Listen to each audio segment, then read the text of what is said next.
আচ্ছা, এরকম একটা পারফিউম অতিরিক্ত মেখে তোমার কাছে যদি কেউ বসে, তোমার কেমন ফিলিংস হবে? হয়তো একটু বিরক্তি হবে, ঠিক বলছি তো? দেখো, সমস্যাটাই পারফিউমে নয়, এটা যথেষ্ট সুগন্ধি। সমস্যাটা হচ্ছে অন্যকে ইমপ্রেস করতে গিয়ে অতিরিক্ত পরিমাণে যখন কেউ মেখে বসে, তখন কিন্তু তার কাছ থেকে আমরা দূরে সরে যেতে চাই।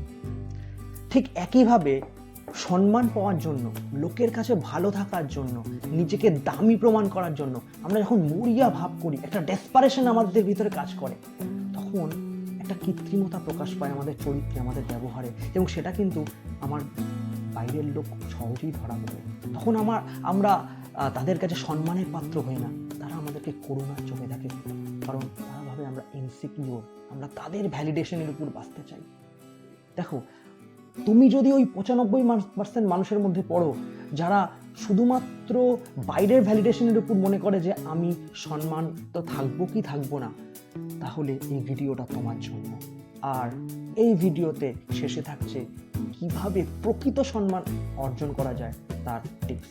তাহলে চলো শুরু করি। দেখো, লোকের সাথে ভালো ব্যবহার করাটা খারাপ নয়, ভালো ব্যবহার তুমি করতেই পারো, কিন্তু তোমার ভিতরে যদি একটা মরিয়া ভাব ফুটে ওঠে, একটা ডেসপারেশন থাকে নিজেকে প্রমাণ করার অন্যের চোখে, সেটা খারাপ। সেই মরিয়া ভাবের মধ্যে একটা কৃত্রিমতা থাকে যেটা লোকের কাছে সহজেই ধরা পড়ে। কারণে অকারণে তুমি অযাচিতভাবে লোককে হেল্প করতে চাও, একটা একটা আড্ডার মধ্যে গম্ভীর ভাব প্রকাশ করছো, ভারী ভারী কথা বলছো, এইগুলো মানুষের মধ্যে কিন্তু সহজেই ধরা পড়ে, তাই নয় কি? আসলে আসল সুগন্ধি এমনিতেই তার উপস্থিতি জানান দেয়, তার জন্য তাকে ঢাকঢোল পেটাতে হয় না। আচ্ছা, নিজেকে একবার প্রশ্ন করেছো শান্ত মনে, অন্যের একচেলতে প্রশংসার উপর তোমার গুরুত্ব নির্ভর করে কেন? তোমার সম্মান নির্ভর করে কেন? দেখো, এটা তোমার দোষ নয়।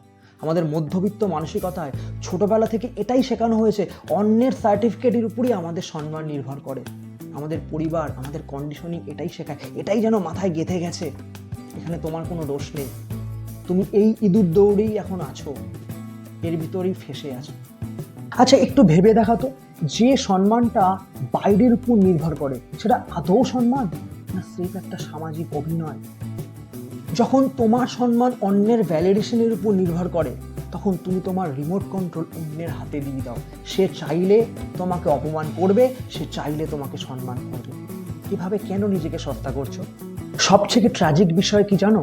সব সময় যখন লোকের হাতে হ্যামেলাতে হয় সম্মান পাওয়ার জন্য, তখন তোমার ভিতরে একটা শূন্যতা তৈরি হয়। সেই শূন্যতাটা সহজেই বাইরের লোকের কাছে ধরা পড়ে। তারা সহজেই মনে করে তুমি কতটা ইনসিকিউর, কতটা নিরাপত্তাহীনতায় ভুগছো, কতটা অন্যের উপরে নির্ভর করছো নিজের সম্মান পাওয়ার জন্য। এটা মোটেও ভালো সিগন্যাল দেয় না। সব থেকে বড় কথা কি জানো? প্রকৃত সম্মান বাইরে থেকে কুড়িয়ে আনা যায় না, প্রকৃত সম্মান ভেতর থেকে চুইয়ে পড়ে। তাহলে উপায় কি? উপায়, সবার প্রথম কিভাবে সম্মান পাবো এই চিন্তাটাই মাথা থেকে বাদ দাও। অবাক লাগছে? আনএক্সপেক্টেড লাগছে? এটাই সত্যি। কেন বলছি? তুমি যখনই এই মাইন্ডসেট থাকবে কি করে সম্মান পাবো, তোমার ব্যবহার আচরণ কৃত্রিম হতে বাধ্য, তোমার সেই মরিয়া ভাবটা ফুটে উঠবে।